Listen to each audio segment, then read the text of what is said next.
This slideshow is based off the importance of olives and olive oil, especially in the Greek culture. History and culture. So first we're going to talk about the historical issues in Greece with olives and olive oil. Olive oil in Greece is often referred to as liquid gold. After the olive oil is pressed in Greece, most of it is chartered to Italy to be shipped. When Italy ships the Greek-produced olive oil, the olive oil is now in Italian bottles with Italian labels. Because of this, Greece cannot get anyone to make bottles or find support for loans to get bottles and labels to ship their own olive oil. Therefore, Italy receives about 50% of the profit made from the olive oil solely because they are able to put their own label and have their own packaging. And this very much hurts Greece's economy. And it says lastly, due to Greece's economical issues, the taxes to buy bottles or make bottles to be able to ship the olive oil will need to be estimated and paid an entire year in advance. Because these are such unreasonable expectations for businesses in Greece, it has costed Greece the ability to make money for themselves, which is why Greece's economy has lost about 25% over the last 6 years. Next, we're going to talk about the religious influences with olive oil in Greece.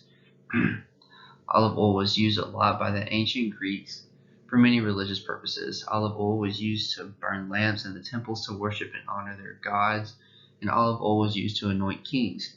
In the days of the Bible, priests were also anointed with olive oil, and during the days of the Temple of Solomon, olive oil was used to burn and light the sacred lamps for God.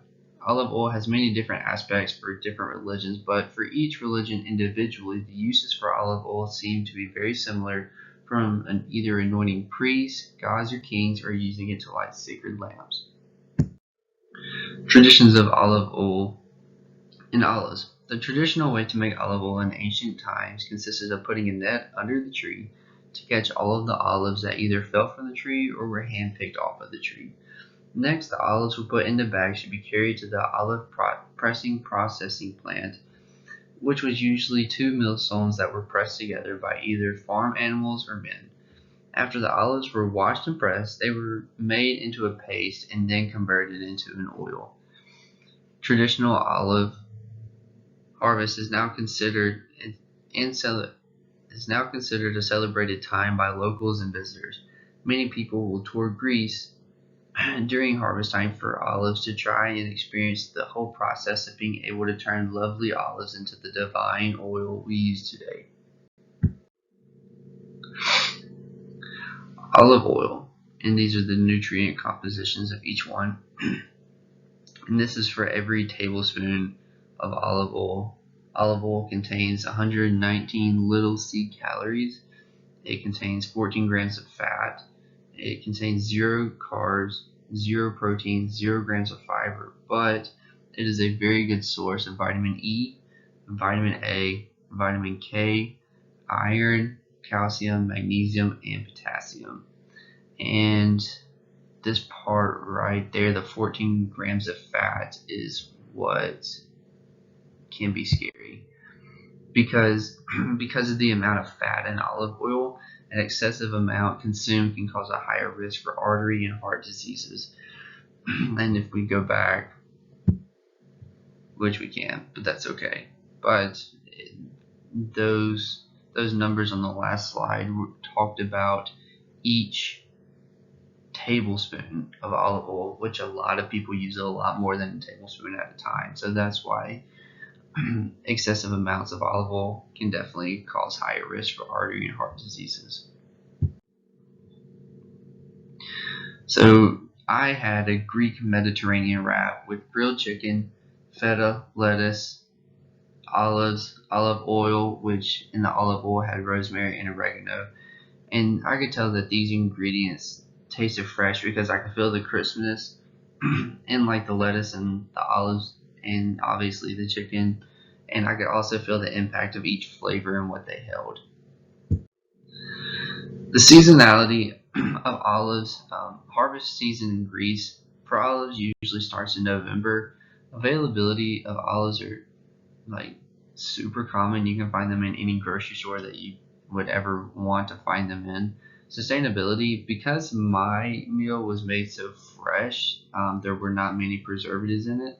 Therefore, it would not be edible for long. And I feel like if you keep olives in the jar, then I feel like that they could stay okay for a while. But again, the fresher they are, the less time that they will be able to stay fresh. Preparation. So this dish was prepared by a family friend that is a chef.